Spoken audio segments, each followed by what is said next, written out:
Hey guys, welcome to today's challenge. I have for you a high intensity circuit workout.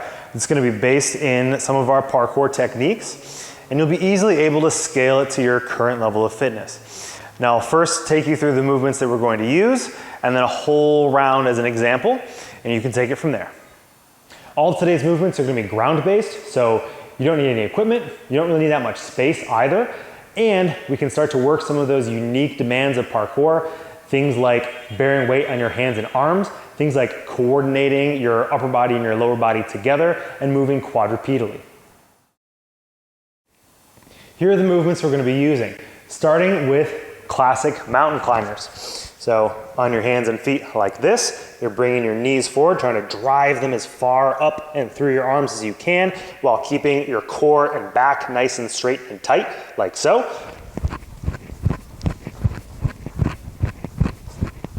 Next, we're going to add a twist to those mountain climbers. So we're going right knee to left elbow and vice versa. We're going to pace these a little bit more deliberately. So work on squeezing your abs to get your knee up to your elbow. Hold for a brief second before switching. Next exercise is a step through, sometimes also called a sit out. The way it works is you're going to start on all fours and you're going to just be switching back and forth, stepping your foot and leg through and between your other foot and your other leg, back and forth. Next exercise is ground Kong ups. This is based on our Kong up movement in parkour. What you'll do is start from your push-up position, bend your knees and push your hips up and back. Then drive your hands down through the ground as you jump forward. You want your feet to land right where your hands were. Then hands back down as you push back into your starting position. Next, flared mountain climbers. So the opposite of the twisting ones, instead of bringing your leg across your body, you're gonna flare them to the outside. So rather than aiming for your opposite elbow, you're gonna aim for the shoulder on the same side. Next, switching step throughs. So instead of just twisting from side to side like the step throughs we did earlier, you're actually going to be swinging your legs from side to side and switching back and forth. Practice these slowly at first until you get the coordination, and then you can ramp up the speed.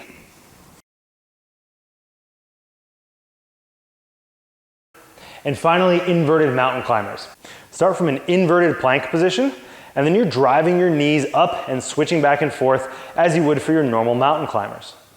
This workout is organized into 2 rounds of 4 different exercises. You get 10 seconds rest once you finish an exercise, and you get 30 seconds rest between rounds. I'll put the number of reps up as I'm going through that exercise in the round example, and at the end of the video, I'll give you a whole list of all of the exercises and the timing. All right, here we go.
have it, that's one round.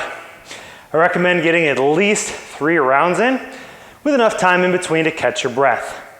So here are all those numbers I promised you. Do your best with each of these exercises. If you need to take a little bit more time than I did, absolutely fine. Just try to keep your movement going as consistently as possible. Again, I recommend shooting for 3 rounds. If 1 or 2 feels like enough, that's fine. If you can do 4 or 5, great. So there you have it. Didn't take me very long to get nice and sweaty, so hope it works for you as well. I'll catch you tomorrow with another challenge.